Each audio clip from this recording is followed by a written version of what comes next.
7:31. Roll call, please. Director Boyd? Here. Director Harvey? Here. Director Slater-Carter? Present. Director Tholock? Here. Director Potasek? Here. President's statement. I have a couple comments for folks.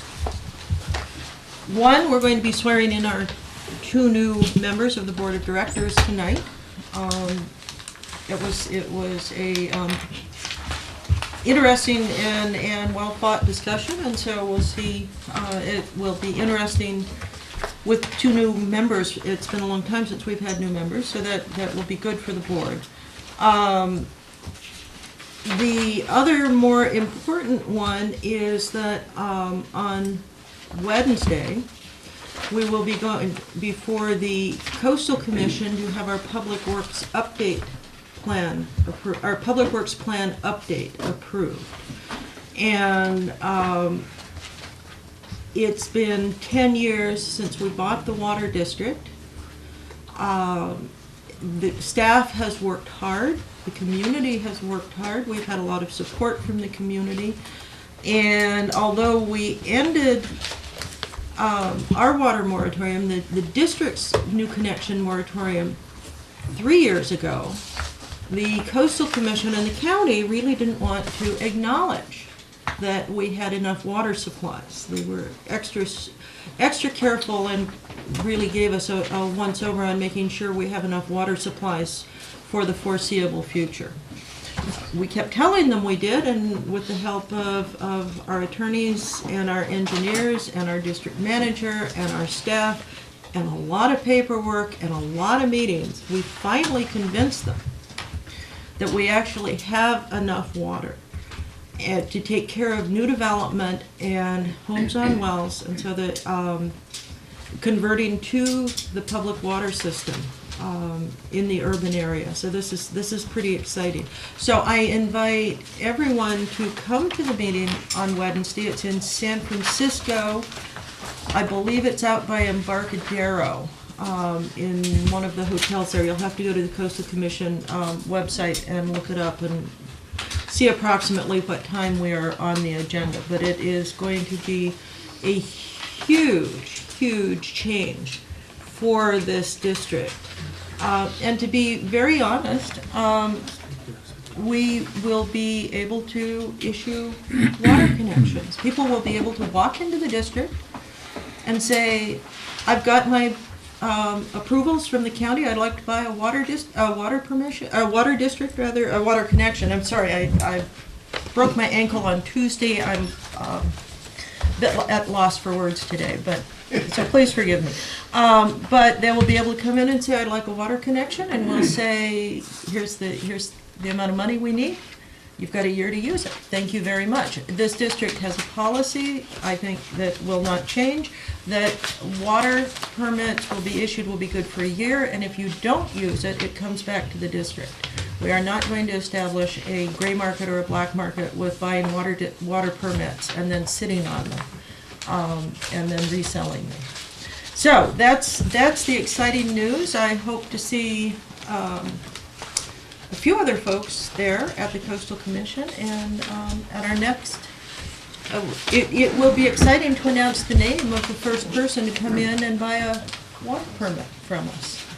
And after that, it will be routine business. So that's very exciting. Let's move on to oral comments. These are for items that are other than those on the agenda. And I have 2 speaker slips.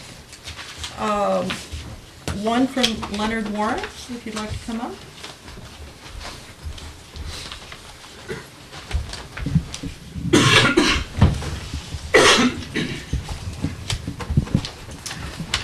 Good evening, Madam President and members of the board. In 1997, when I was first elected to Granada Sanitary District,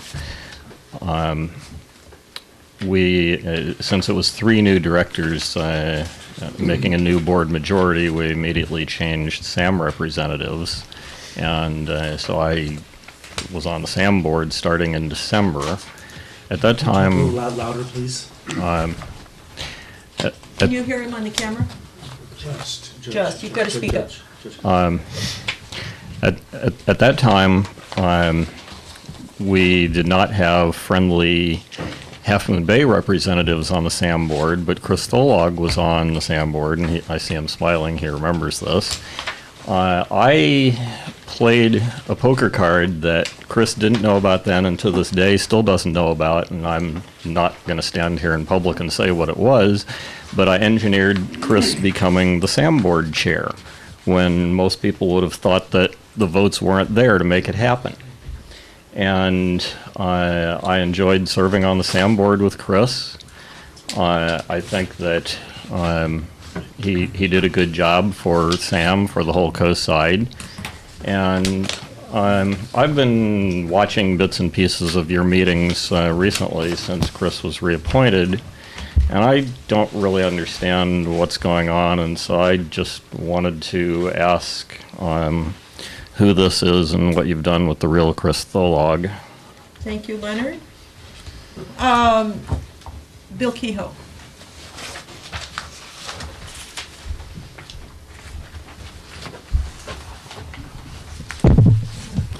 Bill Moss Beach.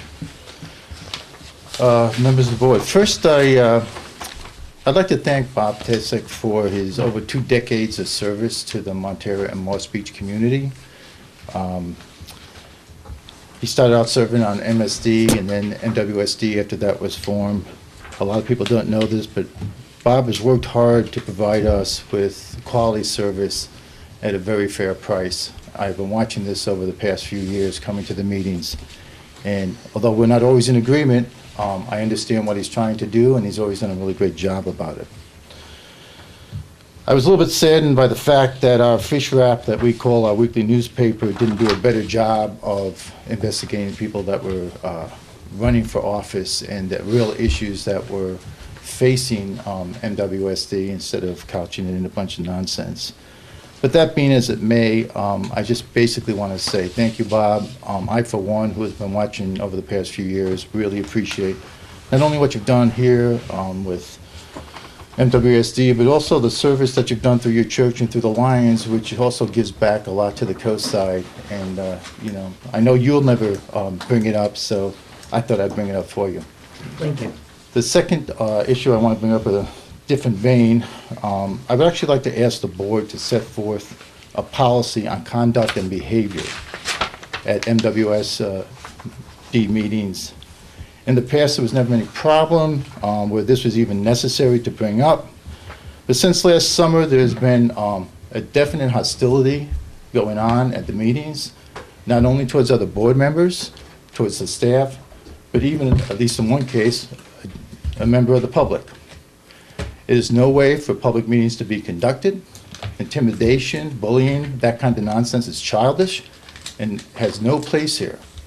So when you discuss policies and procedure in the future, there should be something that I guess will be necessary to outline how people conduct themselves at these meetings, and some kind of metric that you can measure it by, and some kind of penalties that you can take when people violate it. Thank you. Thank you. Okay, do we have any other public comment? You do. Oh, I'm sorry. thank you. this You got can here. fill out your yellow slip before you Later. leave. Sid Young. Hello. Let me get my paper ready because I have a little thing to say, but I want to read what my thoughts that I wrote down.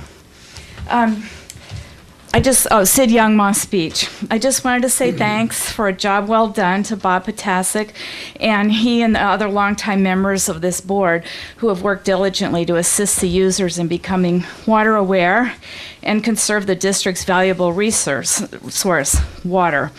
And they have obviously worked tirelessly, well, perhaps a little bit worn at the edges, to assure that our district can get to the point we shall soon be, pending the California Coastal Commission's approval of the updated Public Works Plan. That's really monumental, I think, which will finally enable lot owners and homeowners on wells alike to a little bit of hope and assurances of a safe and plentiful public water connection going forward. This has been a long-awaited event for Montara Moss Beach property owners, so thank you once again. And to Bill Huber, who I know you will be bringing a calm composure to the table with you. I've recently seen some snarkiness over the budget discussions at recent meetings that I've attended. So heed this warning, these meetings are being taped. And while at last you have run on a platform to be in favor of cooperation, I would like to stress emphatically that Montara and Moss Beach ratepayers are not in favor of consolidation, especially just as they finally can get water connections up here. So beware of that attitude. Cooperate, but don't consolidate. Thank you. Thank you. Do we have any other comments? Okay. Any comments from the board? Bob, would you like to say I something? just want to thank the community for letting me do this for 20 years. I'm very proud of what I've accomplished, and the board will be fine afterwards. Thank you. Chris, any comments? Scott, any comments? Well, I want to thank both Chris and Bob.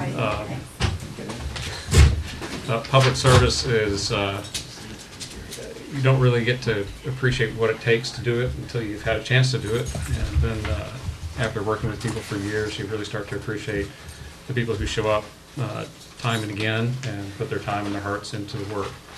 And both of you have, and I've had my differences with both of you, but I've certainly learned a lot and really have benefited a lot from working with you both, and I value that, and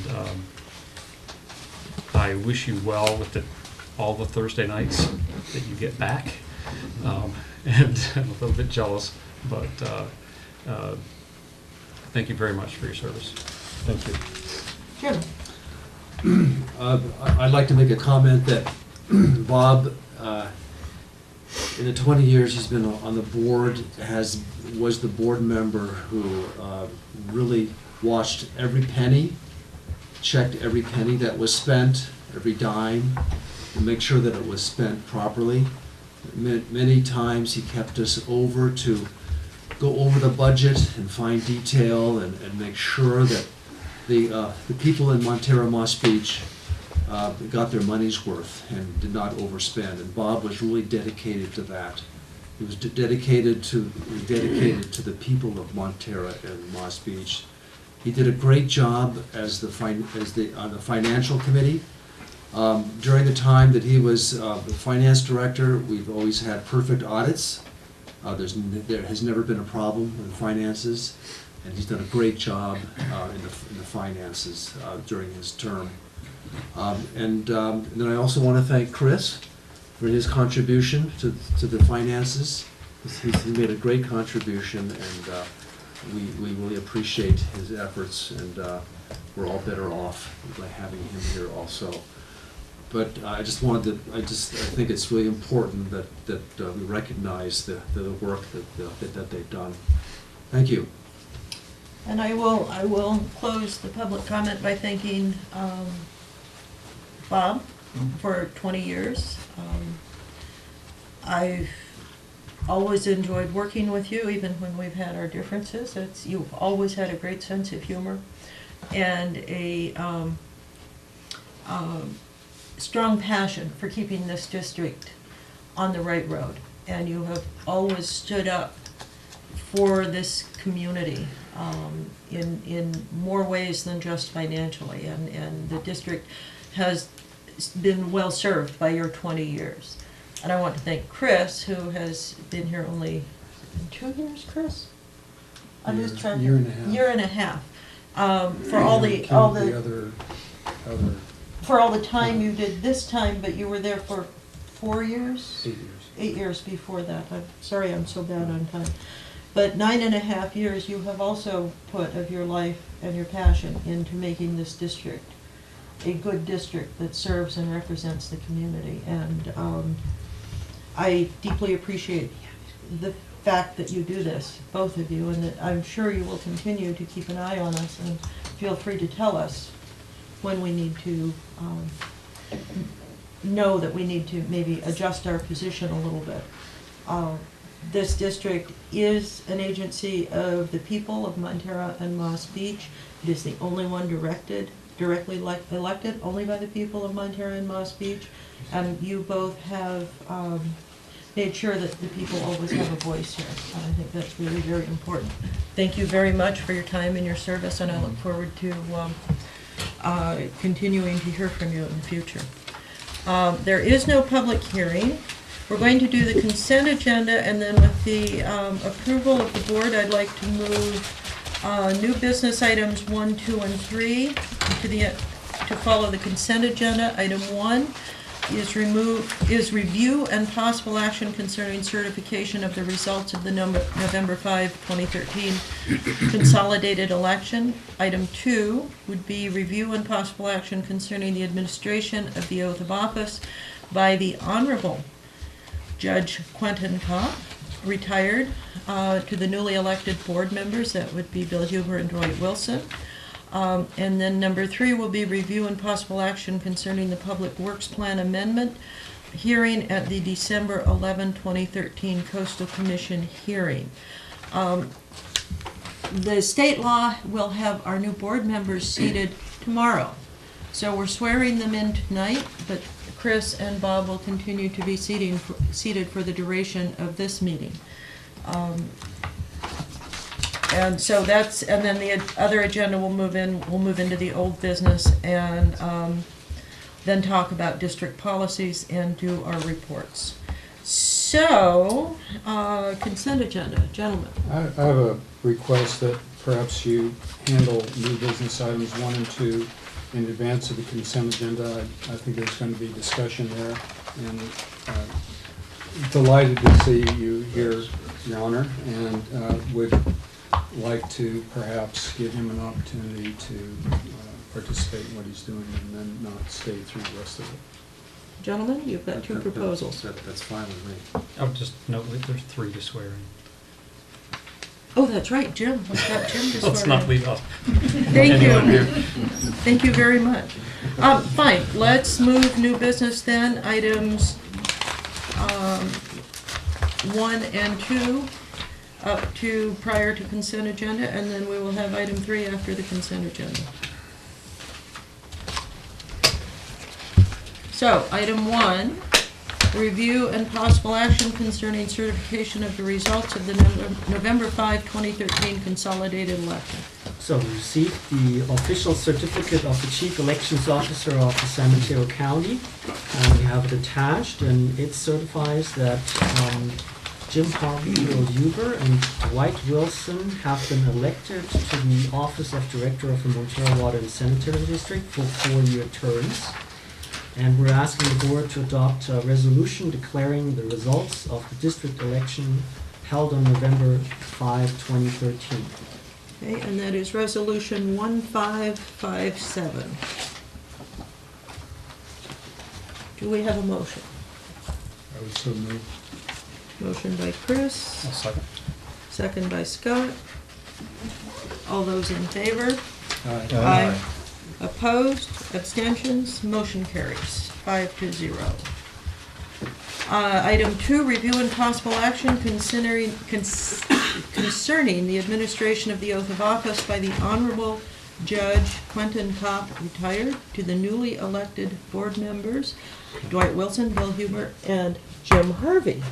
My apologies. I would like to introduce Judge Quentin L. Kopp, retired Superior Court Judge. Judge Kopp is the guardian angel and the godfather of this district, or the grandfather, or the father. And All of the above. All of the above. He's not that old. Yeah. And he has made a huge contribution to this district. Because of him, we have a water district. In 1993, he pushed through the legislature a bill that gave this district water powers. So normally, you're either a sewer district or you're a water district. And so we, the Montara Moss Beach Water Improvement Association, that was formed in 1986 by Gary Warhafte, myself, and a few others, got interested in getting water powers. This board took that up. Quentin Kopp got that bill through the state legislature that gave us water powers. So that gave us the power to buy the water district. And we had a bond that was put to the members of the community, and to put forward money to buy the water district. And that bond passed by 84%? 84% of the people voted to buy the water district. We went ahead and negotiated with Cal-Am over a long period of time. Bob and Paul Perkovic and the other three of us were on this board, and that was a very long meeting. We had meetings that lasted until 2 or 3 o'clock in the morning in negotiations. We were successful. We bought the district. So in 1993, Judge Quentin Kopp got that bill through the state legislature. 10 years later, in 2003, we bought the district, bought the water district, and then we've been repairing it with our competent staff. We've been repairing it ever since because the owners of it, Cal-Am, had never done any repair.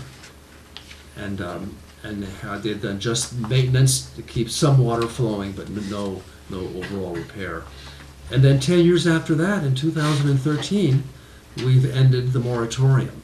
So in 10-year increments, the Senate bill that Quentin Kopp got through, 10 years after that, buying the district, and then 10 years later, ending the moratorium so that we can have new connections. So I want to thank, we're extremely grateful to Judge Kopp. He has allowed us to become an independent and locally controlled district, and we really appreciate that. Your Honor. Thank you. Thank you very much, Director Harvey. Madam President, can I dispense with please. that? Thank you. When I think of the Water and Sanitation District, I think of independence, and I think of liberty to choose your own way of governance of essential services, and I think of integrity in terms of devotion. Of course, there will be differences of opinion as to how to reach an objective, but the district, to me, emblemizes, if I may be so grandiose, the United States of America. Oh, we love It is self-governing. And I embraced that cause probably about 1988, because the first bill, as some of the older members of the assemblage will remember, was vetoed by then Governor Duke Major on a great policy basis. He was mad at me because I voted against confirming Dan Lundgren as state treasurer.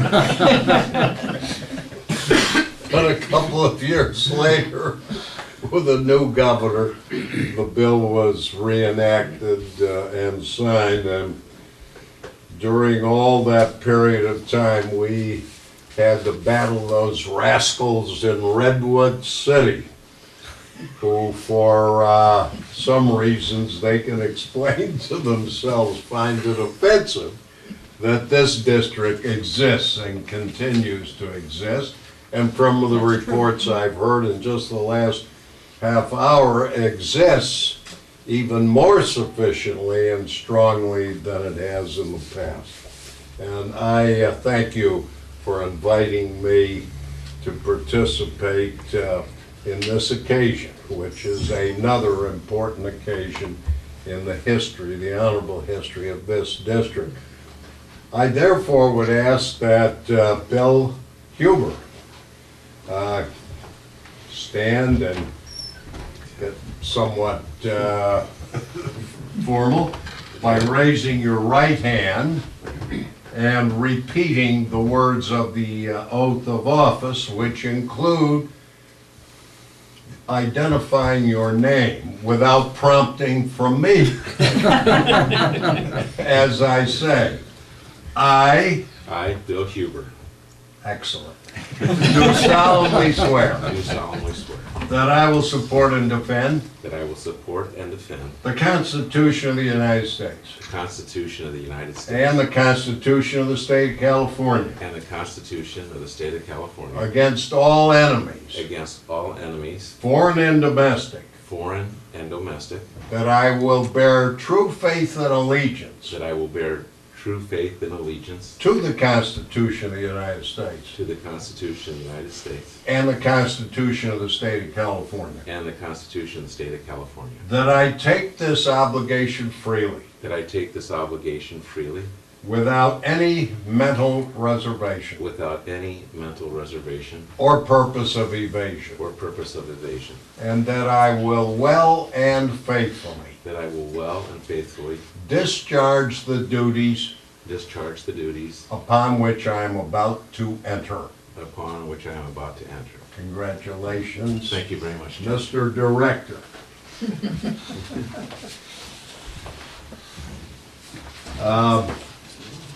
May I ask Dwight Wilson to stand and raise your right hand? I, J. Dwight Wilson. Oh, wait a minute. I'm stepping on his line. Sorry. Do my own Sorry. name. I J. Dwight Wilson. do solemnly swear Do solemnly swear that I will support and defend that I will support and defend the Constitution of the United the States Constitution of the United States and the Constitution of the State of California and the Constitution of the State of California against all enemies, against all enemies, foreign and domestic, foreign and domestic, that I will bear true faith and allegiance that I will bear true faith and allegiance to the Constitution of the United States to the Constitution of the United States and the Constitution of the State of California, and the Constitution of the State of California, that I take this obligation freely that I take this obligation freely without any mental reservation without any mental reservation or purpose of evasion, or purpose of evasion, and that I will well and faithfully and that I will and faithfully discharge the duties discharge the duties upon which I am about to enter. upon to which I'm about to enter. Congratulations. Appreciate it. And now, from an old timer, relatively speaking, but for the record, Madam President, I am 85. No. Yes. That's young. And you have a broken ankle. And I have a torn tendon in the ankle. I don't know if that makes us equal or equally infirm.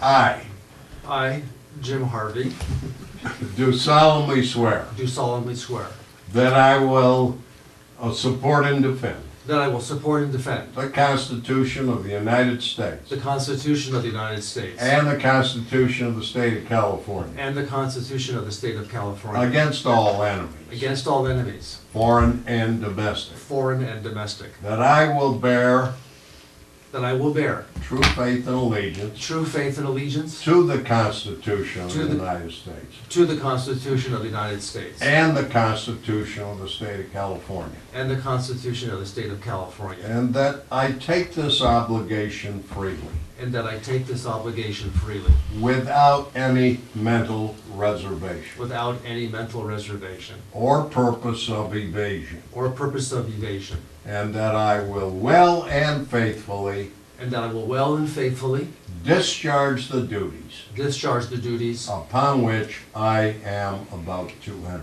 upon which I am about to enter. Congratulations. Thank you. Jim. Thank you, Jeff.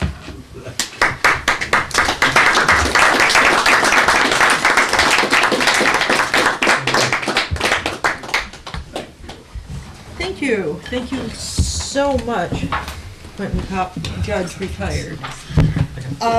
Moving on to consent agenda, we have 9 items. Approved minutes for the meeting of September 19, October 3rd, 2013. Approved financial statements for August, September, and October 2013. Approved warrants for November 1 and December 1, 2013. SAM Flow report for September and October 2013. Monthly review of current investment portfolio. Connection permit applications received. Monthly water production report for September, October 2013. Rain report and solar energy report. Gentlemen, I'd ask that we pull items 1 through 3. 1 through 3. Okay.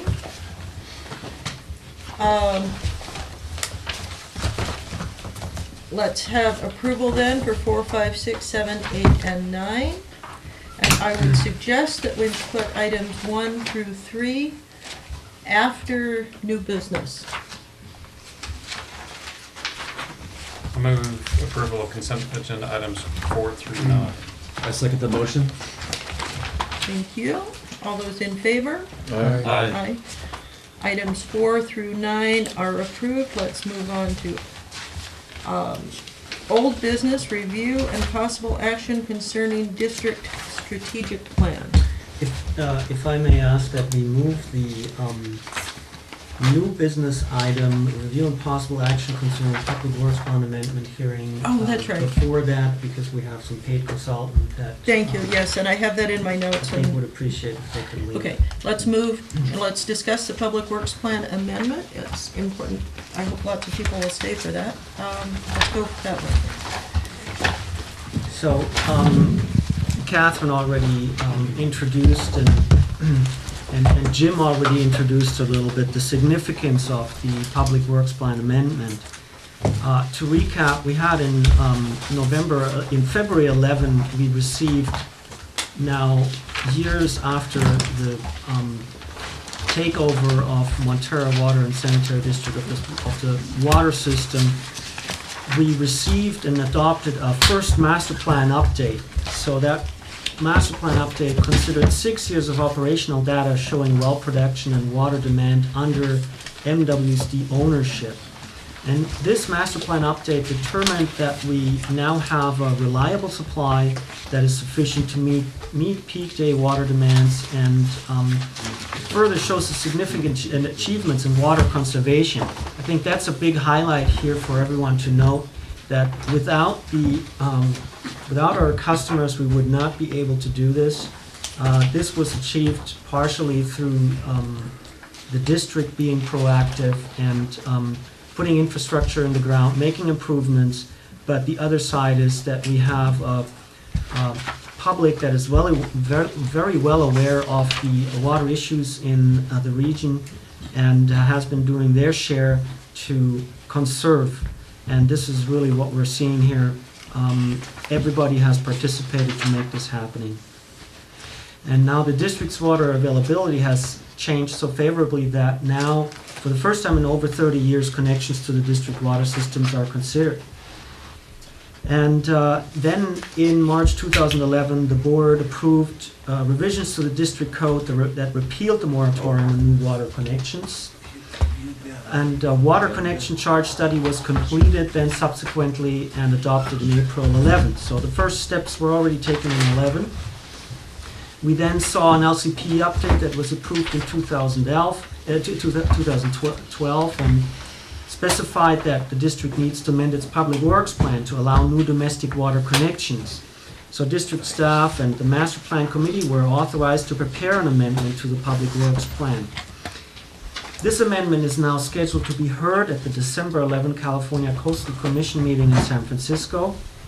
And the Coastal Commission staff report was released last week. It recommends approval of the Public Works Plan amendment with modifications.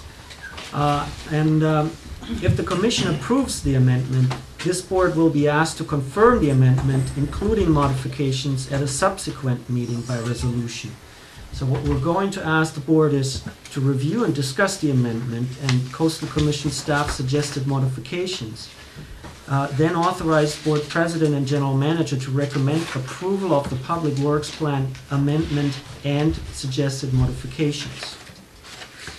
So as a brief introduction to the Public Works Plan,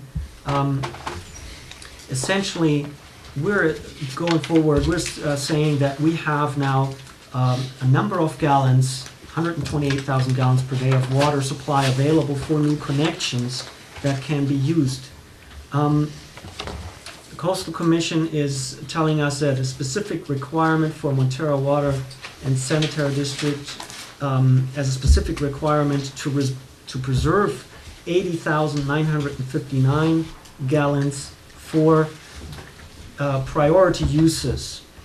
So as modified, the district can make use of 47,000 gallons per day annually for the proposed new priority connections. That's quite a number of connections. That's in essence what the staff modifications are. So there are some trigger points built into this, and the main trigger point for us is essentially not to run out of water.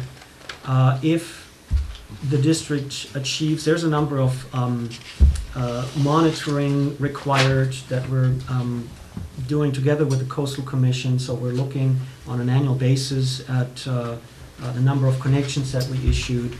We also have the master plan update process that establishes how much water still is available.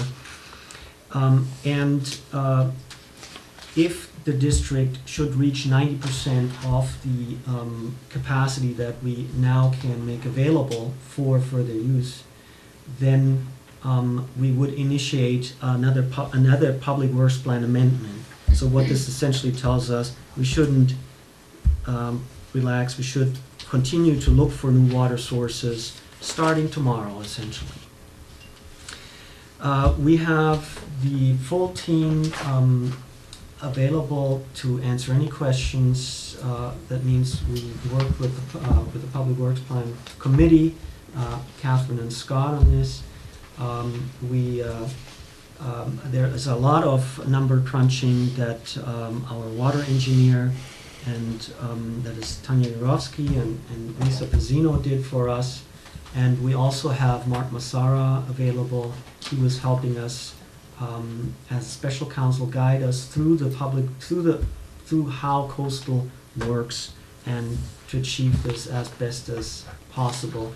And all together, I want to highlight that the working relationship with coastal staff has been very good.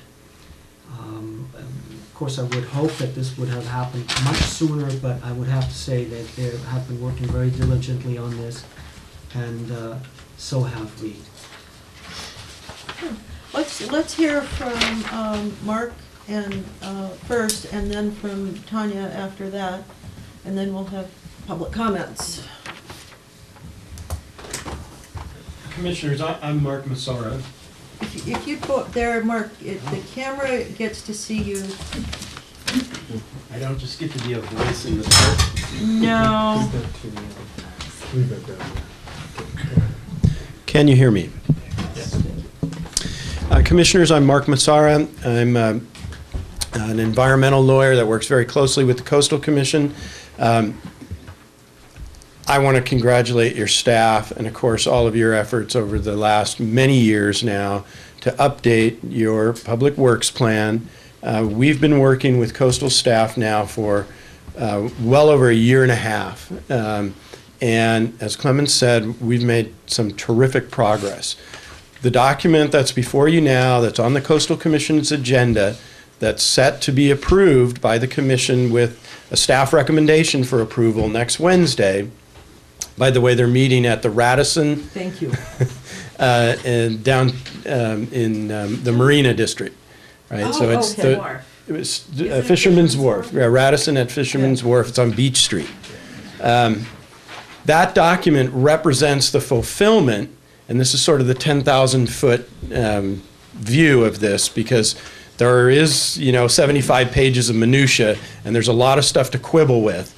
But in general, this document represents the fulfillment of what the district has been out to achieve for many years now, and was my mandate going into this process, namely to help the district get out of the land use business and get into the water purveyor business. And this document, once approved and ratified by your board, will allow you to issue new connections for both properties that are currently served by wells and also new development that has been reviewed by the county and vetted by the Coastal Commission where their jurisdiction covers it, and allow you virtually unfettered discretion to issue new connections where appropriate in the case of you having adequate supply capacity. And that's the key. When we started off with coastal staff, other coastal staff who are no longer even there, nearly 2 years ago, we were talking about a modified moratorium where you would get 3 permits a year or 10 permits a year or 20 permits a year. And that was leading to increasing frustration among your staff, and I'm sure for you as well. What we're talking about here is being able to operate as a legitimate, independent, community-owned representatives for the district to be able to do your water operations. And in that regard, this is a huge success. It's not a success in perpetuity because it will require you to do future work with the Coastal Commission in order to continue your operations in the decades ahead. We estimate, based on what we expect to be considered and approved by the county under the new local coastal plan that's just been approved, that this water supply capacity is probably good for about 10 years. And so, at some point in the not too distant future, you will have to consider new sources of water if you want to continue to be able to provide connections. We didn't think that was necessarily a bad thing. There are some work to be done, and Clemens mentioned this, with respect to priority uses. Because the Public Works Plan can only be approved by the Coastal Commission if it's consistent with the local coastal plan, we are bound by certain priority uses that have been included in the local coastal plan that may or may not reflect reality on expected future development of priority uses. In the staff report, you'll find that coastal staff is supportive and recommending that the district and the county get together and go back and look at what they call Table 2 on these priority uses. And I've had conversations with county staff just in the last week, and they're supportive of this as well. And this should be a minor amendment to the LCP down the road, further refining priority uses based on what's actually likely to happen, which will in turn free up a lot more water. So in addition to, eventually pursuing new water opportunities, there's probably already water in the district that would someday be a likely candidate for being available for new connections as well.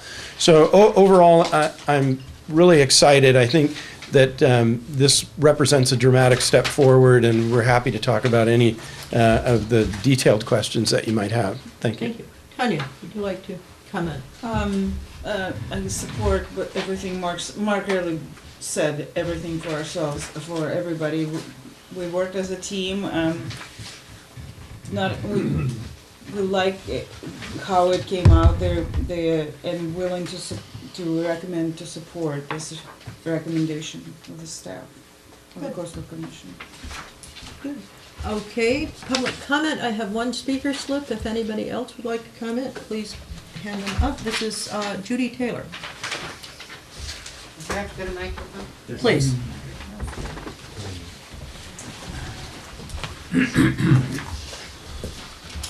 Real world, from where you stand today to the time that somebody can come in with a check and get a connection, what are we looking at? Mark? Estimation, back of the envelope, 6 months, 2 years? Well, when the board ratifies what the Coastal Commission does on Wednesday, assuming that this is approved, why then it's just a matter of working with the district staff and working through the district. Well, So this in- board has to still adopt what the Coastal Commission approves.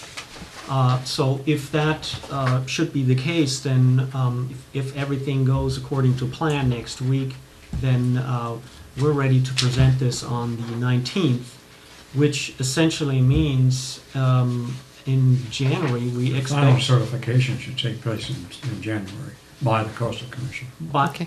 Okay, so that would then be January essentially. So And this- fees and processes and everything are already in place for doing that? Yes. I mean, for the individual permit applicant?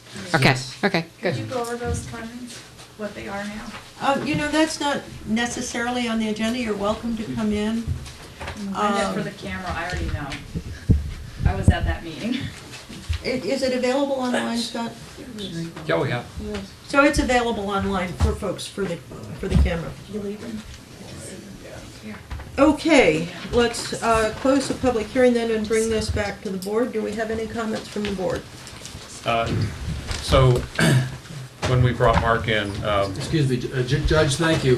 thank you so much. Thank you, Judge. Thank you,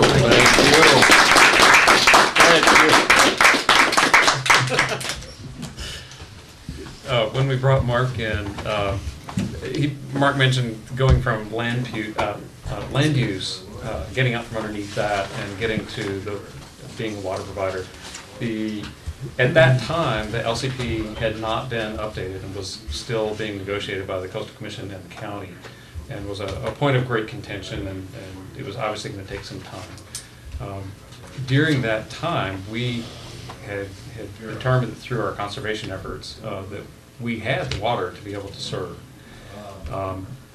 It was difficult for the commission staff trying to achieve their charter directives in protecting coastal resources and abiding by the requirements of the act, because they've seen up and down the state what happens when you don't think it all the way through and when you don't dot your I's and cross your T's. So they were in working with us, knowing that they did not have from the county yet what they needed to control, to carefully control the land use planning and the letting and the giving out of permits. They tried to put those restrictions on us, and this is one of the things that took some time, because we're like, look, we're a utility. We are not the land use planners, and if you try to turn us into land use planners, our enabling authority from the state is not going to put us in a position where we're going to be able to defend in the manner that you would have us defend, because that's not what we do and it's not what we're here for. So we all worked together quite some time to try to answer each and every question that the commission staff asked. Many questions got answers, but then in turn they thought some more and thought of some more questions, and there was a lot of ping pong back and forth. And it was frustrating, but I gotta say, this has been thought through down to the barest nubbins, and it's a good piece of work. And in the time that Mark's been working with us, both through his efforts and through the county and the commission finally getting things sorted out on the LCP, we can now let the LCP and the county do that part of the job, the land use planning, and now we can do what we've been fighting all along to do, which is pay attention to operating a proper utility for the good of the community. So his brief comment had a whole lot of history on it, and I wanted to share a little bit of that with you, because that really goes to some of why it took so long. Both the commission wasn't going to let it get done until they had some assurance that they could actually see to the things that they are responsible for. And we wanted to make sure that not only did it get done, but that it get done right, because if it's going to last over time, it's got to be done properly. And if we try to do something that is not part of the job that we're able to do, it's going to fail. So we're very excited to be at this point now where this thing is structured very much like what we imagined in the first place, where the county can be relied upon for the planning, and then we can just do our jobs as utility. Anyone else? Yeah, I'd like to make the comment that even though, Mark, you make the point that we need to find new sources of water, with our present source of water, we have enough water to, at the present rate of production, to supply our needs for 20 years through the maximum build-out at this point. So assuming that our water supply stays constant, we do have enough to last for the 20-year build-out, for the LCP build-out. But, of course, the district will be looking for new sources of water. Thank you. Yeah. Bob? I'm just glad to see that the tunnel is almost behind us and that we're out in the sunshine. And it's been a long time working for it, and the community should be grateful for the assets it has and continue to manage them. Chris? I have a few comments. Table 2 is an interesting item that you brought up, Mark. Paul Perkovic and I started trying to get the county to revamp Table 2 in about the year 1999 or 2000, when it started on its LCP update process. And its LCP update process, which is supposed to happen every 5 years, took 10 years just to get this one update done. And Paul had done quite a bit of math at that point in time, including what has been reproduced, I think, by our engineering firm, to show what the growth in these priority uses has been, which is essentially nothing. And how much of our existing water use is already by these priority uses. So we started 13, 14 years ago. The community and the district have saved a lot of the water. We started in 2003 or 4, maybe it was 2002, time flies, reimbursing people for putting in water efficient appliances, including toilets. We have water, reducing shower heads here. We have dye tanks that you can put in your toilets. And people have been very serious about keeping their water use down. We put in new radio read meters, which allows us to tell people when they have a leak. Instead of waiting for 3 months, they get notified very quickly when they have a leak. I was talking at the CSDA conference to a little water district up in the mountains, and it had an 84% leak rate. They were actually leaking more water than they were selling in some months. This district took our leak rate very seriously, and we repaired the leaks. We went, I think, from 17%, 16% down to below average for the amount of leaks. We've rerouted our water in our pipes, so we get more efficient use. We've put in better pumps. We've put in just a better system all in all. We have a new tank, and we have a new tank under construction. Both of those are in Moss Beach, and we have one more tank, which we would like to get going up at Alta Vista at the top of Montara, which will give us redundant supplies that we very much need. So between our attorneys, Dave and Mark, and our engineers, SRT, and our fabulous staff, Clemens, and frankly, all of our staff is so aware of leaks and the immediate act of fixing things that are broken in the public system. They are the ones who have, along with the community, have allowed us to get to this point. And I'm glad we're here. I could argue with some of the little details about the conditions that are put on this, but frankly, to be able to start issuing water permits at the beginning of 2014 is something that, frankly, this district started thinking about in 1999 after we attached after we finished the upgrade of the SAM plant. And Chris was a major creative factor in getting that done. So it's been the intent of this district, but there was a lot of work to do. It took a lot of money, a lot of time, and frankly, it took the right people in the right places. I will continue to thank the creative staff at SRT. I've talked to a lot of other water districts and talked to some of their big engineering firms, and had we used a big engineering firm that was not very creative, we could have spent 2-3 times as much money very easily to get to the point we are today. So it's through the decisions of the board as well in supporting the staff and the people. So I think this is I could go on and on. This is just one of the high points for me of being on the district. This and getting the SAM plant upgraded, which I wasn't on for. So let me see, do we have any more discussion at the board level? Then we need to authorize the board president and general manager to recommend approval of the public works plan amendment and suggested modifications. I so move. I'll second. Bob and Scott, all those in favor? Aye. Aye. All those opposed? All those abstaining? Motion carries 5-0.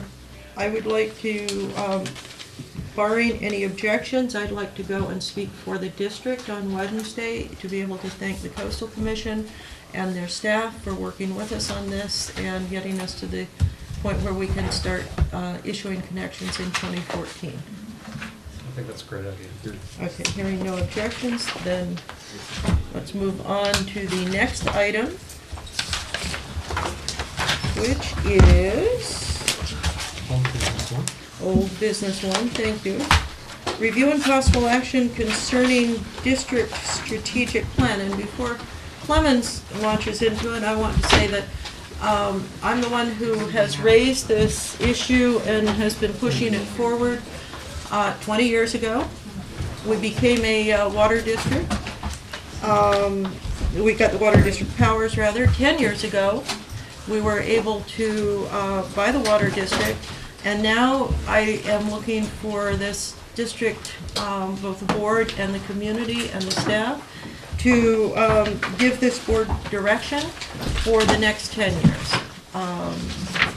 It's an ongoing process. It's accomplished through elections and through discussions at this post office and at Safeway, but I think it's important to have something in writing for the public to be able to refer to see what has been decided. And so, Clemens, if you would. Well, Catherine has taken most of what needs to be said already. We're obviously at a turning point that the board saw coming and realized that it is time to prepare a district strategic plan. The way this was planned was that the board agreed to invite consultants and make presentations in the past month. And however, the decision on how to move forward with this plan is supposed to be made after the new board members are seated.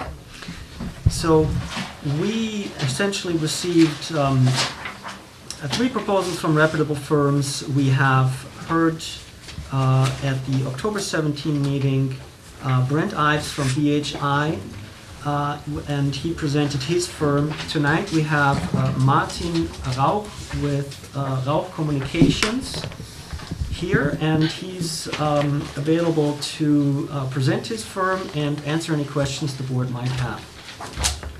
Martin, it's all you. All right, thank you. Well, good evening, Madam President, members of the board, members of the public. Thank you for having me here tonight. It turned out to be quite a momentous evening, and I think a great introduction to democracy and to strategic planning. You know, hearing the swearing in, it's like going to a wedding or a funeral or a birth of a baby. It's one of those momentous things, and it's an exciting sign of a community at work. Seeing the crowd here, all of these remind me of the importance of the work you do and the achievements you've had. I do have a brief presentation to introduce our firm and how we plan to work with you. And by way of introduction, I think it's clear that you're already doing strategic thinking. I think the discussion by Director Harvey about the whole trail to getting this water supply moratorium brought to an end, those are strategic actions. The discussion of the water conservation and the long period of time to save water and do these other things are all strategic. So strategic work is happening, and it's the important work that gets you somewhere. But it's also important to do it in an organized way, and that's what we're talking about when we say strategic planning. I'd like to just introduce you to the little outline. There's a cover, and if you flip the page, for those of you who have one, if you don't, here's the little visual version of it that can aim it. I don't know if the camera can see it. It's probably kind of small, but in case. I'd like to just introduce our firm. We do really two primary things. We do strategic planning for special districts, and we do public outreach. And I think they're both important here because I understand that community involvement in your strategic outreach is important to you. And we see a relatively large audience. I go all over the state, and most of the time it's a mausoleum. It's a board wondering where the public is. And yet you have the blessing and sometimes the difficulty of having an interested public, which is really what it's all about. Turning the page, again, just kind of by way of introduction, that's a partial list of our clients. You may want to look it over. We specialize in working with special districts. It's about all we do. Our firm's been around since the early 70s. I personally have been doing this since around 1991. I would be the principal person involved, and I'll introduce the other person involved in a little bit. Maybe turning the slide one more time. There's this little picture of a boat with a couple guys in suits in it, and it just, is yours a shell? There you go. Does yours, I think some of you skipped past it.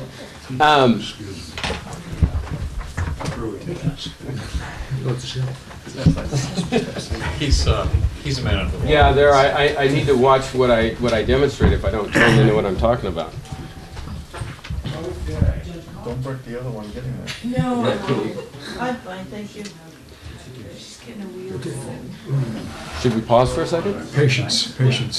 No problem. You know, I still have a quorum. Do you want to continue on? Yeah. Let's go on. Okay, go ahead, then, fine. You know, I think this illustrates at its most basic what strategic planning is about. If you put some people in a shell and they all work as hard as they can, you may get nowhere. Everyone could be, pulling as hard as they want. You may go in circles, you may zig, you may zag. Strategic planning at its most basic is simply saying, where do we want that to go? And then identifying the role of each person and getting there and the timing. So that's the big picture, identifying by the board where this district wants to be, and then organizing itself for the staff and the rest of you to get the job done. And the pieces of it are not mysterious, they're common everywhere. The strategic plan will leave you with the following sort of tools in the end. A district mission, you may already have a mission, I did not look. But if you have one, we would reassess it and reconsider it, or make a new one, or keep it. A district vision, in other words, where should we be somewhere in the future? Board goals and objectives, and this is the heart of the board's role. What are the goals and objectives for the district? And then finally, and very importantly, a work plan. And we'll look at work plans in a little bit, but a tool that tells this, that identifies what the staff is going to do for each board goal and objective. And we'll look at how we suggest that can be done. How do we plan to work with you? Turning the page, I think this is where the rubber hits the road. I want to just, it's in the proposal, but I'll briefly state. we propose to start with interviews. At minimum, we like to interview the board and the management team. And these are confidential interviews, one person at a time, and it's research for us, and it's an opportunity to start to understand, gain insight into the individual views of different people and start to learn about the district. It helps us facilitate the workshops. We would suggest there be a first board workshop, and the real work of the strategic plan all occurs in the workshops. It's not created by me or Clemens. It's created really by the board and the management team, which we propose would work with you, to frame it up in those workshops. And then we help sort of massage it and put it together for you. The first workshop is focused on evaluating the district and identifying strategic areas. We propose also to have a second workshop for the public. There could be a lot of variation to how we work with the public to bring in public input. We were told by Clemens, and we've seen through some of your materials the importance of that to this district. There could be other methods used. We didn't propose it, but there could also be additional interviews, such as with different community leaders, maybe just regular customers, peer agency leaders, and many others. We find these interviews to be very valuable. We did not propose on it out of an attempt to contain the budget, really. A second board workshop to basically complete the policy level work. Sort of the first workshop is preparing and discussing, evaluating, and the second workshop, we pull together the mission, vision, values, goals, and objectives. We do all that work to sort of bring it together. Some of it is still rough at that point, but it's understood and agreed upon, and then it's sort of massaged, written and put together by us to be brought back. We work directly with the management team to help guide us along, and after that second board workshop, we propose to work with the staff to develop the work plan. So for every board goal or objective, there's work to be done, and we'll look at that in a moment. We don't believe there can be a public process unless the public has an opportunity early and then near the end to comment, participate, give their input. So we have that first stakeholders workshop early in the program, and then we propose to present the strategic plan that's essentially completed in draft form to basically a public meeting board workshop where the public could comment, raise questions, make suggestions. The board could too. If the document is final, and it usually is essentially final at that point, then it may be approved. If not, then it might go through another round of refinement depending on how people comment. Turning the page, we see for a public utility like this, kind of two kinds of strategic thinking. There's the more obvious ones, which are many of the things you've talked about today: consolidation, water supply, moratoriums. What does the public think? We've heard about a park issue in the community. Those are things people viscerally and immediately think about. But this is a utility, and a lot of what you do is the business end, that treatment plant, that preventing leaks, the financial management, regulatory issues. And so we have a process to not only go through with you and identify those big sort of obvious public issues, but then make sure we have a thorough plan that covers all these other issues, essentially a checklist.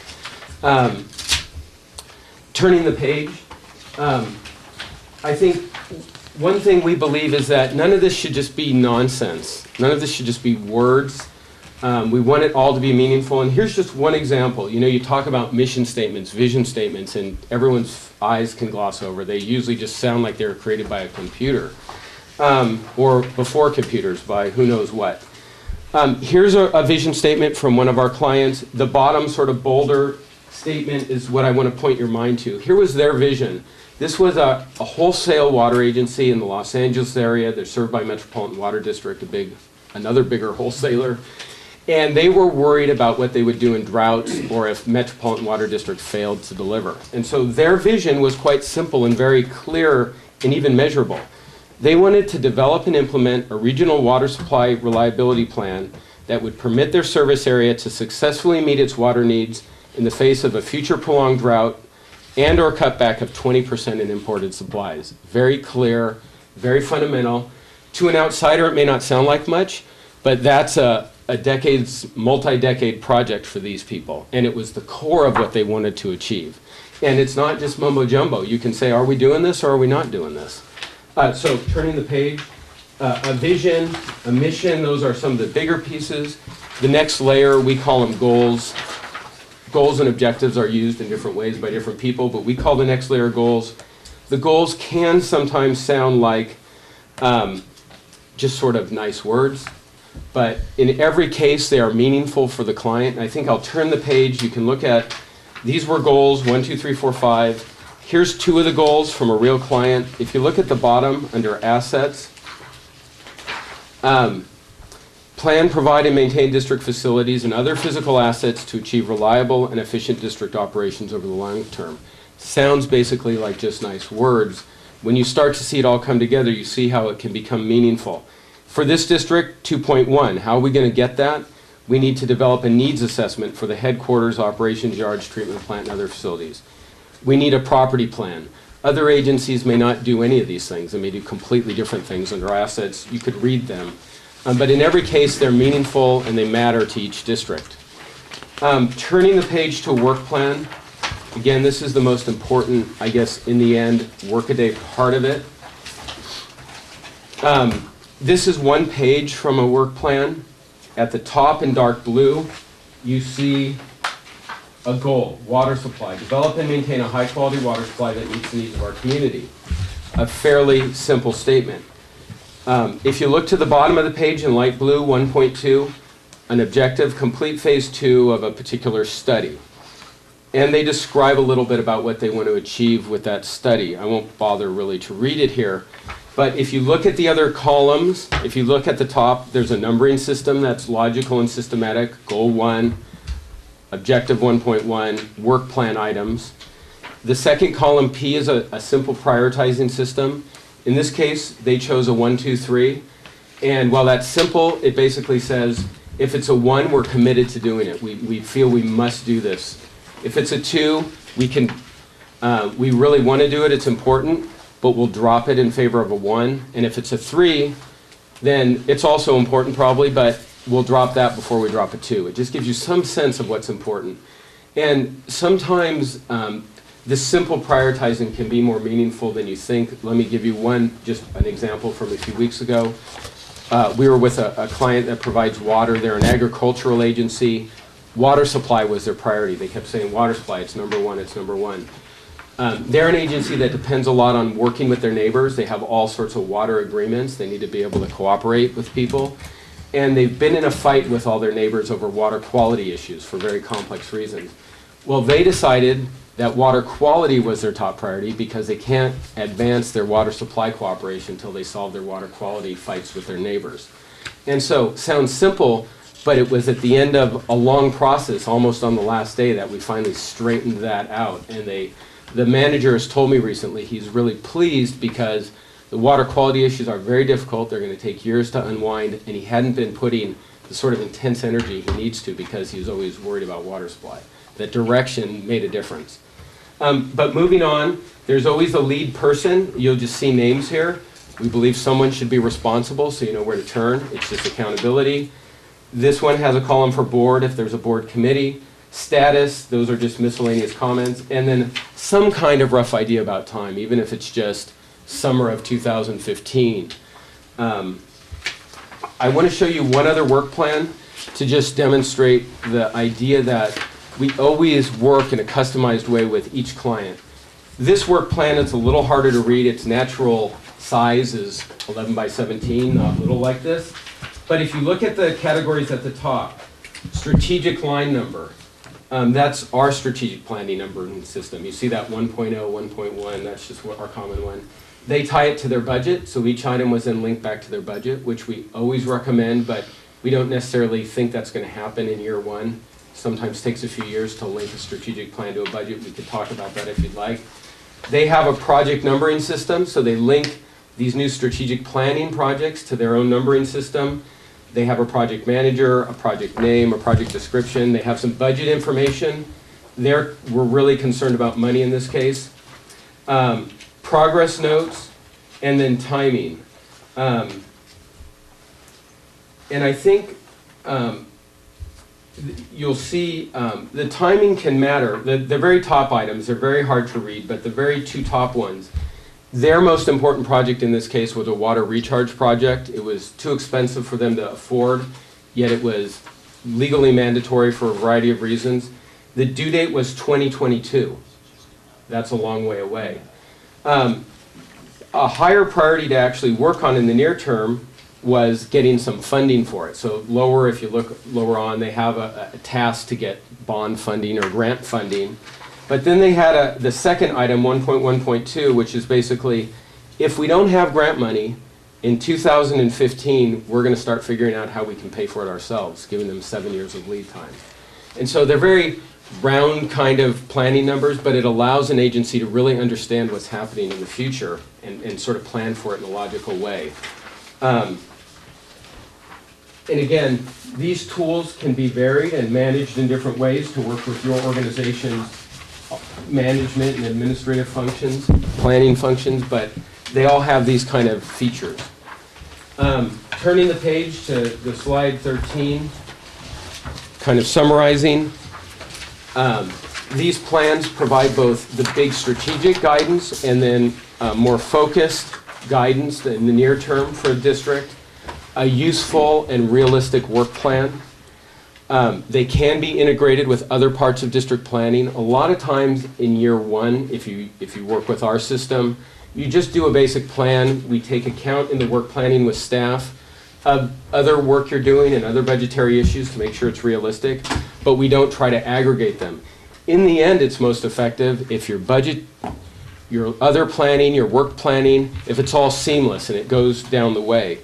And then I might suggest that over time, most districts then start to do things like the work plan is really the general manager's work plan. And we recommend that ultimately general managers, when they're evaluated, be evaluated partly on the work plan.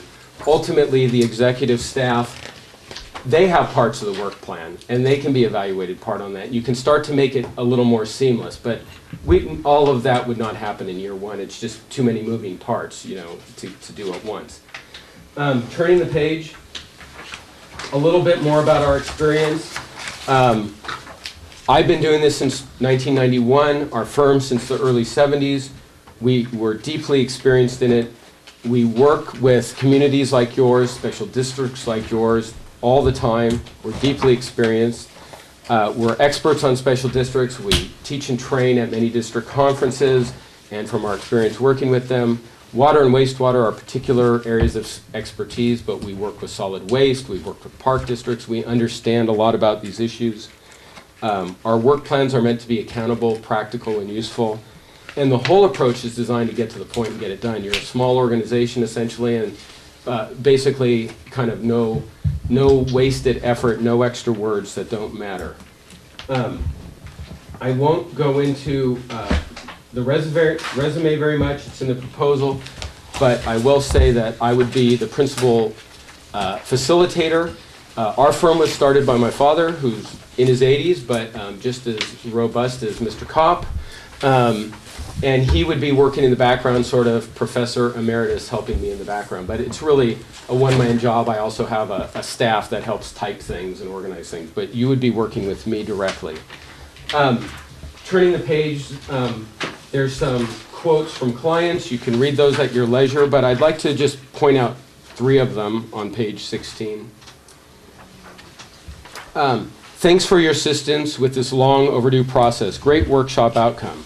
It went a long way to provide the current board camaraderie and trust. We find that strategic planning is not only very functional, but every case in my memory results in a level of consensus, even if there's still some disagreement about particulars. And we believe at the end of such a process, your board would find itself agreeing to a strategic direction, even if they don't agree about every bit and piece about how a district works. The 4th quote is the last one I'll read. Over the years, I've done many, many strategic plans, and this one was impressive for how efficient the process was, and it got to the point in a practical and useful way. Too often, strategic plans just get put on a shelf until next year. This one has checkpoints and useful targets and tasks. regularly through next year. We expect and hope, it doesn't happen in every case, but most of our clients, the manager, general manager works with this almost every day. They're aware of it. Senior staff are aware of their jobs. The whole rest of the staff should understand their part in it. It goes all the way down and becomes a real working tool for the district. The board, too, will have a role, will recommend ways for the board to pay attention to this. This is ultimately the board's strategic policy, and there are a variety of ways for the board to oversee it over time and make sure that it's not just, you know, some report on the wall. The next page is just some more quotes. You can read them if you'd like. I'm sorry this printout failed on the bigger one. And then that brings me to a close. So kind of moved rapidly through there, but I'll be prepared for any questions or discussion you'd like to have. Okay, do we have any questions or comments from folks in the audience? That's all. Okay. Bill? Okay, workshops for board members. Are those private, public? How does that work in regards to the Brown Act? They're public, noticed Brown Act meetings. Okay. Public is always welcome to attend. A lot of times there's no public. Sometimes there's many, 25, 50, depending if there's hot issues, it can be a lot. My general belief about the board part of the workshop is it's a rare opportunity for the board to have basically a whole day to discuss issues in depth. And I like to reserve the core of that day for the board. That's why if you want to have public participation, you have a special workshop for the public. The board could attend that too and listen and talk if they choose. If there is an audience, we're always respectful of the fact that they're sitting there and listening, and so we provide some opportunities like in a board meeting, maybe the middle, beginning and end. About a year ago, we did a workshop like this in Squaw Valley, and they have a community a lot like this. It's beautiful, it happens to be in the mountains, and so people care a lot about the community, and they had 25, 30 people at the workshop. The economy's bad there, and they decided not to do their normal public workshop. And so the public came, and we just had them comment at the beginning, middle, and the end. And it was frustrating, but in the end, the public understood that, and even, were grateful for it. And the board were also grateful. Everyone was nervous, like, it's not going to work, but it does work. It's very important the board have some time for itself to really talk. Was that more of an answer than you expected? No, it's fine. Any other comments, questions? Okay, here. Scott? In terms of overall timeline, to get through the process, what do you normally see? Well, the real issue is scheduling, getting the whole board to be able to get a date and then get one with myself and staff. I would say a district that wants to move along, 2 months would be very quick. 3 months would be more likely doable, and it often takes 6 months, say, because you can't get that final workshop in, or they skipped it because something happened, or whatever. But 2, 3 months, 4 months, maybe up to 6 with scheduling issues. We haven't approved it. We haven't approved it yet. Trying to multitask. I'm sorry. Yeah. I don't. Yeah, no, thank you. I'm sorry. That helps. But really, there's 2 board workshops, in this case, a proposed public workshop, and some work with the staff. It doesn't need to take a long time if you can schedule it and move along. Where are you located? I'm in Campbell, which is basically San Jose. If you don't know Campbell, it's one of the suburbs. So your offices are there? Yeah, not far. We have offices in other places, but that's where I come from. So do you have other staff? You have Yeah, so for this, we have, for the strategic planning component, it's myself, it's my father, and it's my administrative assistant. It's a straightforward process, and it doesn't require additional people.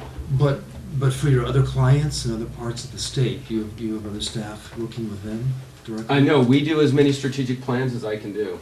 Okay. The other work we do, the public outreach work, we have a larger team who take on more of that work.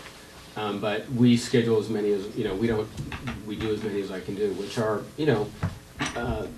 maybe the equivalent of 1 a month or something. Okay. They're spread because of the timing. It's a little, they trail and go and come, but only that many. Can you tell me how many clients you have at the present time?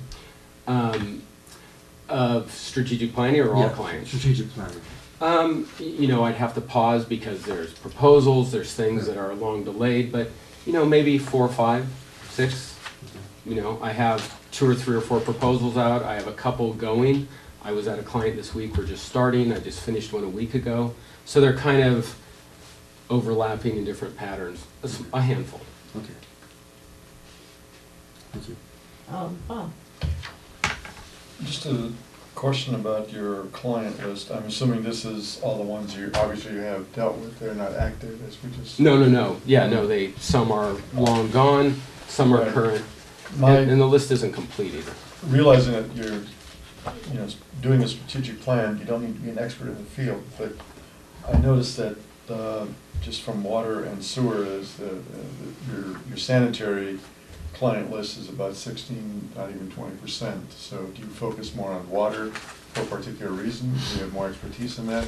Because we have 3 different services, and they all have to be equally represented in strategic planning and visions, et cetera. This seems to be very, I'm positive you're going to get the water right. Like, what would be the thing you want to tell the board that you're also going to be able to do the other 2? Yeah, you know, I've never done that analysis of that list. I think we're actually, overall in our workload, more heavily engaged in sanitary at the moment. Mostly, you know, things cycle, like if a big drought's coming, our water work will probably pick up a fair amount.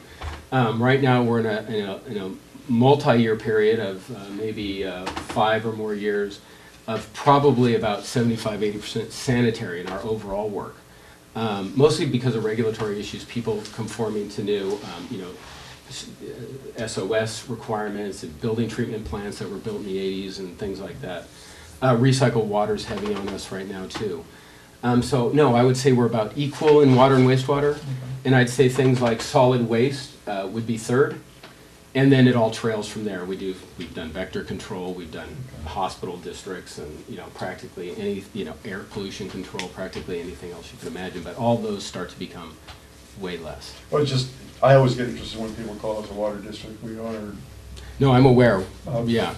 Firmly sewer and solid waste prior to being water. No, I would say our water and wastewater experience is very nearly the same, and lately our wastewater is much stronger, I think, just by sort of random happenstance. Thank you. Chris, any comments? No, thank you for the presentation. I'm curious what the cost will be. Well, you know, we made a proposal and it's in there. I actually haven't looked since I sent it, but it's around 16,000. 1574. There you go. We do a fair number of proposals and the numbers slip, but there's. Yeah, great. No, I appreciate that. And what about updates in the future to sort of help? Yeah. Do you have that as a process? Is Mhm. it something that's built in? Yeah, it's certainly at your discretion. It's not part of this proposal. Right. But what we recommend and what we often see is an annual review. And an annual review is usually 1 half-day workshop or so, somewhere between 3 and 6 hours, depending on the client, let's say half a day. And it's basically re-upping it, like staying within more or less usually the confines of what's here.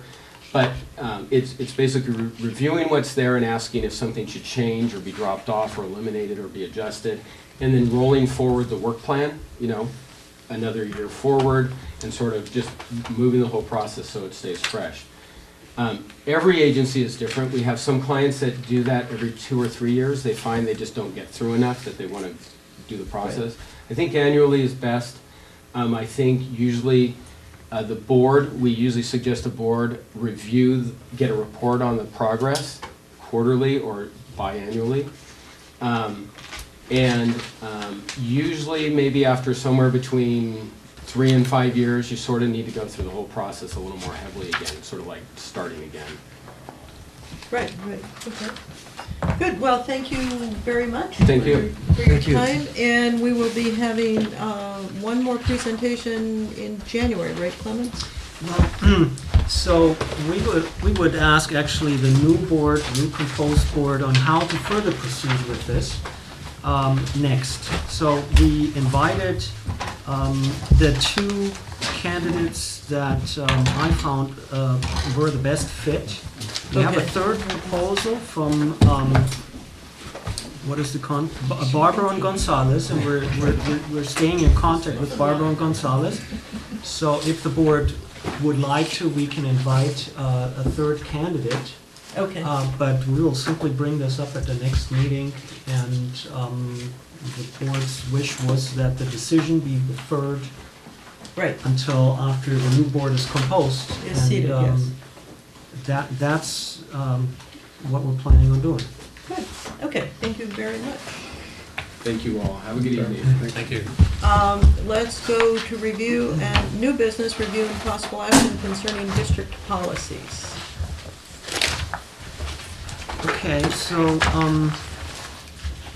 we received a request from Director Tholog for a discussion about, well, specifically the cancellation of meetings, and received a confirmation for this from the president, and she also asked to include a discussion about other policies that might need updating, might need implementing as well. So my request wasn't for a discussion about policy. My request was for a discussion about the specific facts around these meeting cancellations. And so I'm assuming that's sufficient, this agenda item as it's presented is sufficient for that conversation to occur. I believe so. Would you like to That's speak brought to up. that, Dave? Yeah. Okay. So, Clemens, I Yes. contacted you after each of the cancellations. The first cancellation, you referred me to Dave when I asked what the rationale was for putting out a message that we wouldn't have a quorum in advance, having never been contacted about whether I was available or going to attend. I got a response back from Dave. Then there was a second cancellation. And I asked you a number of questions by email, which the board were copied on.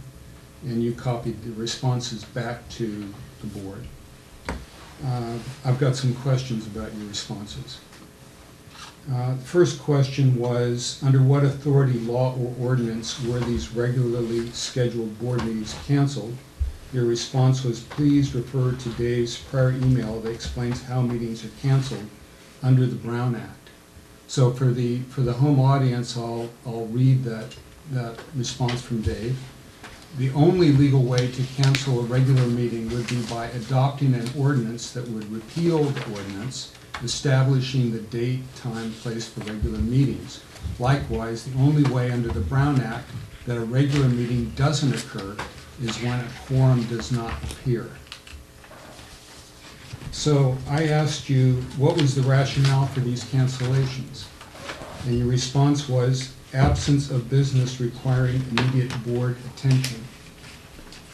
My question is, if the only legal recourse or way to cancel a meeting is by absence of a quorum, then it would appear to me that absence of business requiring immediate board attention does not qualify, and the cancellation of the meeting was illegal. Well, I hear the quite word a big illegal, Dave so should this is a comment. question for Dave, not yes. for me.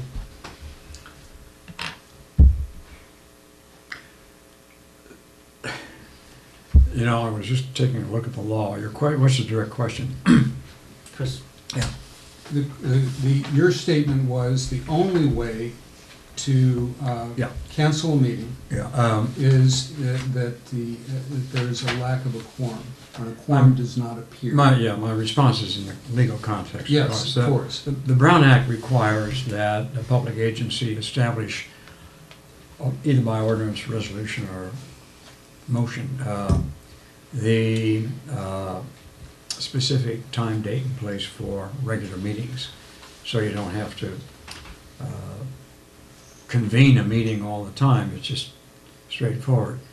District has done so by ordinance. And so my response is, there's no way of from a legal standpoint, of canceling a meeting other than by repealing the ordinance, because that's what establishes a regular meeting. So, as a matter of operation, this is not particularly unusual as far as public agencies are concerned. There are occasions when there is either members of the board will not be present, or they may be present, and then there's really no particular reason for having a meeting because there's no business to conduct. Doesn't happen very often, but it does happen. What I've recommended my clients is what you do here is to post a notice that in the absence of a quorum, the meeting is canceled. And the reason I say in the absence of a quorum, because that's the only way under the Brown Act that a regular meeting cannot be held. What the Brown Act says is that if less than a quorum appears at a regular meeting, then the parties who do appear shall shall adjourn the meeting to a time, date, place, and date specific, and post a notice to that effect. Brown Act also provides if no members show up, then the clerk shall post a notice as to the next meeting. So what we do is essentially common use of the term is not recognized legally to cancel a meeting. So what you say is that in anticipation of the absence of a quorum, we could say well, the meeting will not be held, or we cancel the meeting, but cancellation is fine. But that's a legal method by which you address the anticipation of not having a regular meeting. So your position is, or Catherine, maybe I should be speaking with Catherine. Catherine, your position is that we had no business that was pressing in November? Yes. Okay. Do you recall at the last meeting that I attended, October 3rd, when we were discussing whether or not we should have presentations on the strategic planning before or after the election? I made the point that we have not reviewed the general manager. General manager performance year coincides with our fiscal year, which is June 30th. So we're now 6 months into the term of the new year. The general manager has neither been evaluated for last year, nor has he been given objectives for the current year. And I also pointed out before the election that there was a chance that both of the members of the Finance Committee, Bob and myself, could be off the board, in which case you are looking to evaluate the GM without any input in the finance area. And we had a long history this year of dealing with controversial issues in finance. You know, specifically the performance of the accountant, and specifically Clemen's response to me around that. And after that exchange, which was in March, the board requested that I put together objectives for evaluation in the finance area. I passed that off to Jim and to Bob. I've got copies of it. I was expecting that there would be an evaluation. I'm astounded that you would cancel the remaining meetings when Bob and I are no longer on the board, leaving us in the position where we cannot evaluate as board members his performance. Okay, do you have any response, or it just sits there? I'm tempted just to leave it sit there, but let me tell you what was on the general manager's plate. Let me tell you that, in fact, creating and writing agendas and the reports for them takes a great deal of time for the general manager. And in this instance, it was my decision that there were many things that were going on in this district that needed to be handled that didn't necessarily need a public meeting. Clemens and staff were spending a great deal of time on this Public Works Plan amendment. That's something that is very, very important. It's been on a critical list. It's been a priority 111 for a long time. And in order to get it to the Coastal Commission in December, there was a great deal of work and questions that had to be done and answered, and it took a lot of time.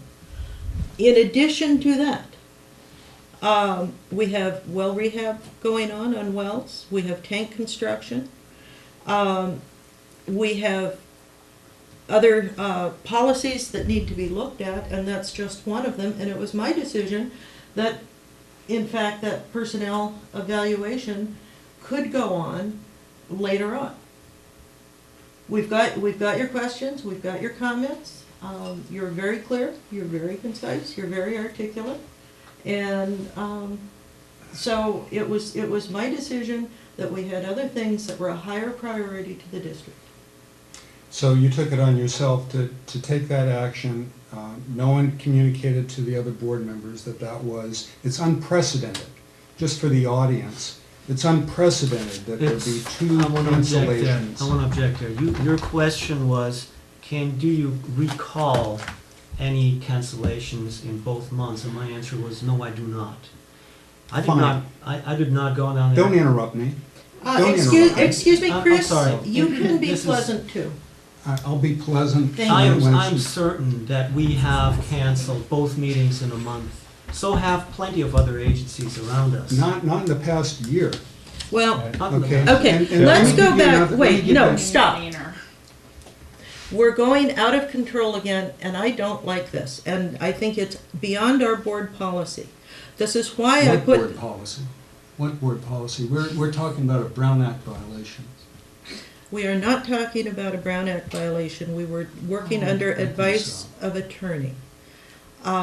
And in fact, the reason I had this particular item expanded is because it has become clear over the last few months that we need to get all of our policies consolidated, both for board members and others, into a central place in writing so they are easily available and easily referenceable. And in fact, at the CSDA meeting that I spent 3 days at in November, I ordered a CSDA policy template handbook that has personnel policies and board policies, and I think this board needs to form a committee at our next meeting to work on these. I'm sorry the templates and the handbook are not here. Clemens called CSDA and they said they had been mailed on Monday and they aren't here. But I think your issue is part of a larger one, and I think attacking our staff is totally inappropriate from the board. Bob. I'm not attacking our staff. Okay. The initial question was about Brown Act violation, but we talked about the manager's review. First of all, I was not in California for the entire month of November, neither are the meetings. I absolutely concurred with postponing the evaluation. We needed input, we needed to work on it. I was not here.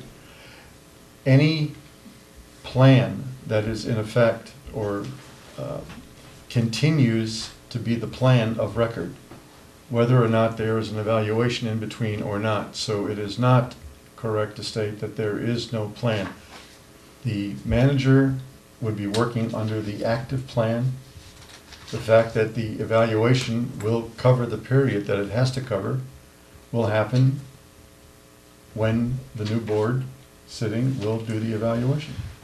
I absolutely concurred with postponing it because there was no way to deal with it, there was no way to address it, and there was no danger to the evaluation nor the future plan of an objective that was still active. Clemens is performing to the plan on record, whether there was an evaluation done in June or will be done in December or January. Any other comments? You bet. I would note that, see, this would make 4 cancellations this year. Last year we had 6 cancellations. The year before that we had 8 cancellations, and the year before that we had 5. I might just quickly reading through the previous agendas. So don't hold me to the precise number of that, but the notion that we cancel some meetings in a year is not unusual, where you see that we have in prior years many more meetings. It's when we've had something critical going on where we had to have extra meetings. So during the acquisition, during some litigation, during periods where we had a lot of preparation for something. We've had a lot more, but this year we've had, I think so far 17 meetings. We anticipate the likelihood of one more. Last year we had 19. The year before that we had 16. So we are not in any way doing something unusual if we've been very head down busy on something. And I'll remind you, we had a little extra work to do this year trying to get through the budget. And so that's just to put it a little bit in context. Yeah, as a member of the Personnel Committee, I wasn't prepared to work on the evaluation. This board was focused on the budget issues. Bob was responding. I have the objectives right here that we made up. I have a copy of them. The objectives are clear. We just didn't have. We had some difficult meetings, and I just wasn't prepared to work on the personnel issue. The new board will do it. Whatever the legal aspects are, Bob and I were not going to do it. We just couldn't do it. Bob, and then not just November, but previous, we just it was a distracting 6 months. We just didn't do it, and I'll take full responsibility for not having done it. I take full responsibility, and there's just we weren't going to do it. The new board will do it. Thank you. Can I just make a comment and a suggestion going forward? I think there are 2 issues here. One has to do with how boards cancel meetings, and every board I've been in does cancel meetings. I don't think the issue is canceling meetings. And the healthiest way to cancel a meeting is to have the board make a decision about future meetings in public, and therefore it's publicly canceled at the meeting. I think the problem with the way it's been done, I just don't agree with the legal opinion. It gets you in all sorts of problems, but that wasn't the reason the meeting was canceled. It appears to me the meetings that were canceled for reasons that were, I don't think one can argue that they weren't justified. I think the process is what's somewhat difficult. I'm hoping to address this going forward is that if meetings are going to be canceled, one part of the board process is looking at the meetings going forward, and if you need to cancel a meeting, do it as a full board decision as future meetings as much as you can.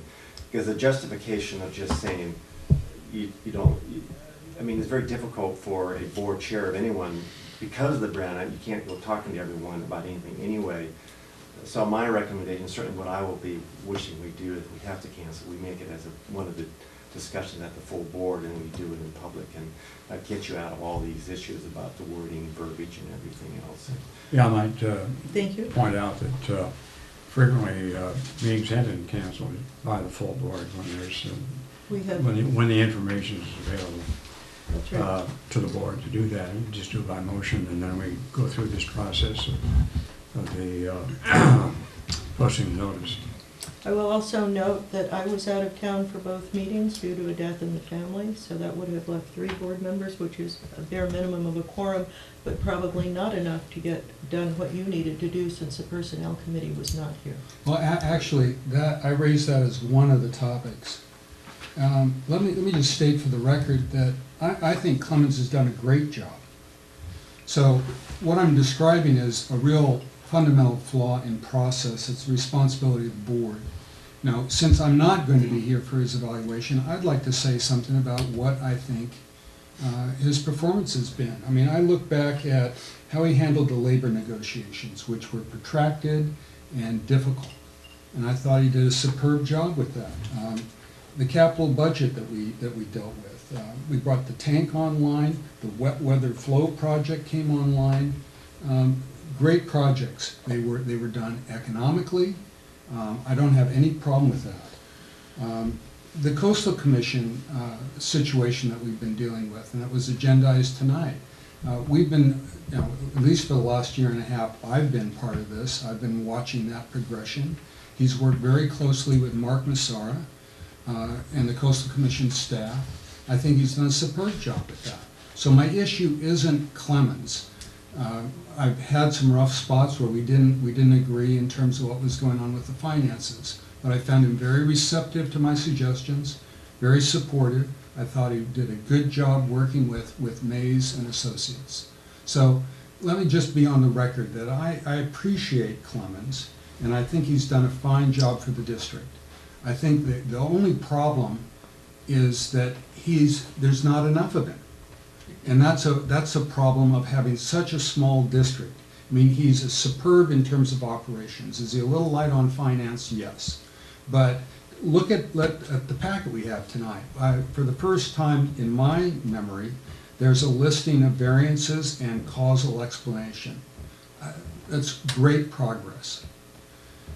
I'm thinking... You're talking about in the budget? I'm talking about in the financials. Yes. My concern really is your timing. And to say, to your point, Scott, that we've canceled a number of meetings, of course. No other special district on the coast side, and maybe even beyond that, schedules 2 regular meetings every month. It's expected that at certain periods we'll have enough overflow that we need both meetings, and other times we don't. What was unusual about this is, 1, they were both the meetings right after the election. 2, there'd been a previous commitment to me to deal with an agenda item, which was the interties. In the October 3rd meeting, Tanya said that there was going to be a report that I had requested on the interties that was going to be presented at the next meeting. Fine. It didn't happen October 17th. And both meetings in November are canceled, and now I'm no longer a board member. So to me, that was important to me. I've been very concerned about interties. The only discussion we had at a meeting about interties was Catherine going at, in oral comment, rebuting what I said in an opinion piece in the paper the week before, saying that these were the problems with interties. I'd had a commitment from the district engineer that we were going to have a full discussion about that. If I'd been asked about what could we make constructive use of the time doing, it would have been interties. A second item would have been talking about what can we do to deal with the staff compensation issue. Now we have the union has withdrawn. We are no longer hamstrung in terms of being able to deal proactively with our staff. And that was not dealt with either. I think that's a critical priority. So my issue is process. It's been process for months. Now it's how do things work here? And it seems like after I got to the point where I'm saying we have to cooperate, that the whole tone changed, the whole tone shifted. When I asked, why can't we have peer review with CCWD and raise those kinds of questions, that's when things started to go south. And so I hear what you say. I'm sorry for your death and your family. I appreciate the fact that Clemens had a lot to do with the Coastal Commission. I'd agree that Coastal Commission work was more important than just about anything else we had on our plate. But I'm leaving this board feeling like I've stepped up to try to inject some hard discussion. And what's happened is it's been sidestepped and minimalized. And so I'm done with this agenda item. Thank you.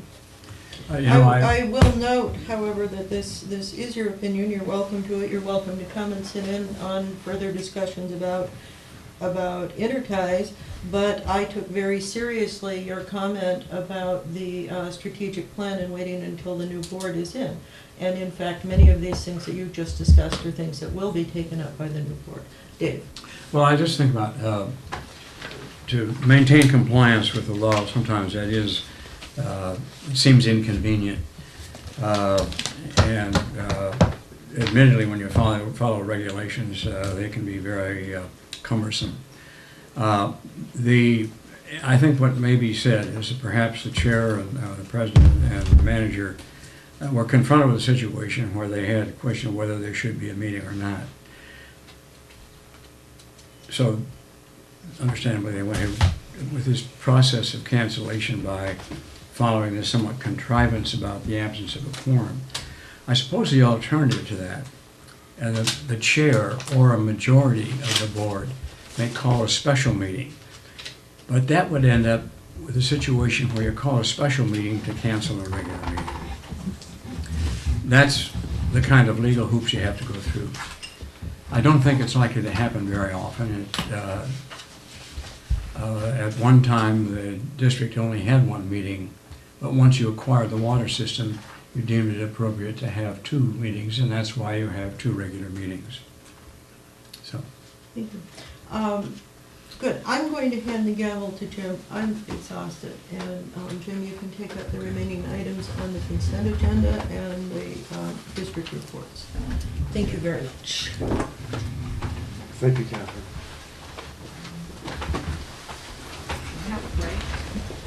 Yeah, why don't we take a 5-minute break while I hobble out of here? Hobble break. A hobble break. Take your time. This may be unprecedented. The hobble break. Which way do you want to go? Okay.